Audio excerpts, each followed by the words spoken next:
napongeza jeshi la polisi na vyombo vya usalama, ulinzi na usalama vilivyoweza kudhibiti. Umesema uhalifu, mimi nasema ni ugaidi. Hongereni sana. La pili,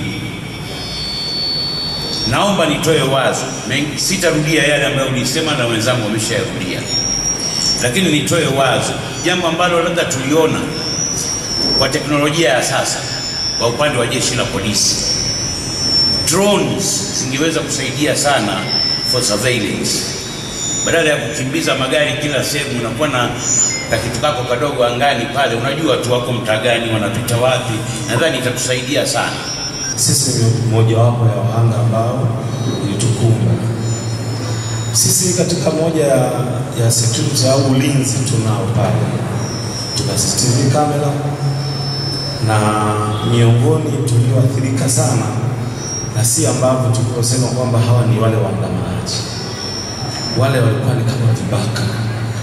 Bahati nzuri mimi mwenyewe nilifanikiwa kuwakamata, na si wa mbali, hawatoki mbali. Hatuna sehemu nyingine pa kwenda, hatuna mkoa mwingine wala nchi nyingine ya kwenda zaidi ya Tanzania.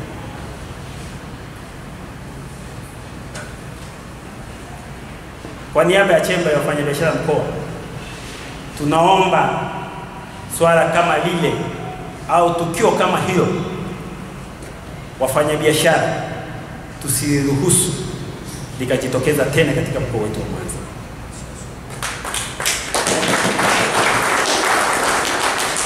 Askari kamanda wetu wa mkoa wa Mwanza, nikupongeze sana kwa kazi kubwa ukishirikiana na kamati ya ulinzi na usalama ambayo mlifanya. Mmefanya kazi kubwa sana ya kuhakikisha kwamba wafanyabiashara hawaendelei kupata hasara. Msingekuwa nyie, hasara ilikuwa inaenda kuwa kubwa sana. Leo Mwanza tungekuwa tunazungumza kitu kingine kabisa. Sisi jeshi la polisi, kwa kutumia huu mkakati wetu wa kwanza kabisa wa kudhibiti na kuzuia uhalifu, wa kuishirikisha jamii na makundi mbalimbali ndani ya jamii, imetupendeza na tunaona inafaa sasa tuwaite ili tuweze kuwaeleza mambo ya msingi ambayo ninyi kama wafanyabiashara mnatakiwa kuendelea kuyazingatia ili tuepuke na matukio kama haya. Lakini pia tumewaita kwa ajili ya kuendelea kuwapa tahadhari, kwa sababu sote ni Watanzania ambao tunasikia, wote hapa mnasikiliza mambo yanayoendelea. Tumekuwa tukisikia pia matishio mbalimbali kutoka sehemu mbalimbali kwamba kuna uwezekano watu wakafanya vurugu za aina hiyo tena. Nadhani na wenyewe mmesikia, si ndio? Au hamjasikia? Sasa sisi huwa hatupuuzi mambo kama haya. Tukiona hali kama hiyo, lazima tuwaite ili tuweze kushirikishana, hasa kupitia kwenye mapungufu ambayo tuliyaona wakati tunashughulika na mambo haya. Nimesema ilikuwa kazi kubwa sana. Sisi tuliokuwa kwenye zoezi hilo la kudhibiti na kuzuia tunafahamu hali ilikuwaje. Sasa haya ambayo tumeyaona, tunaomba tuwashirikishe ili tuweze kwenda pamoja vizuri. Jambo la kwanza, mimi kama kamanda wa polisi wa mkoa wa Mwanza ninachukua nafasi hii kuwakumbusha ninyi wafanyabiashara, lakini kama wakazi wa Mwanza, lakini kama Watanzania, kwamba msikubali kujiingiza katika matukio ya uvunjifu wa amani ya mkoa wa Mwanza.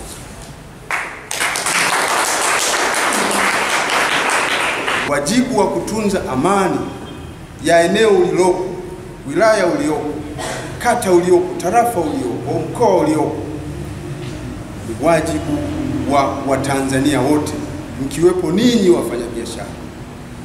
hamna budi kutunza amani ya mkoa wenu. Hamna budi kutunza amani ya mkoa wenu, tena kwa wivu mkubwa sana, kwa sababu amani hii ndio imetuletea haya maendeleo tuliyokuwa nayo sasa. Sisi tunawakumbusha tusifanye biashara kama karne 5 zilizopita nyuma. Twende kidigitali.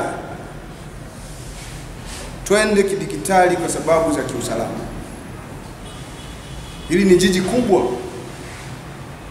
jiji la pili kwa ukubwa, kwa population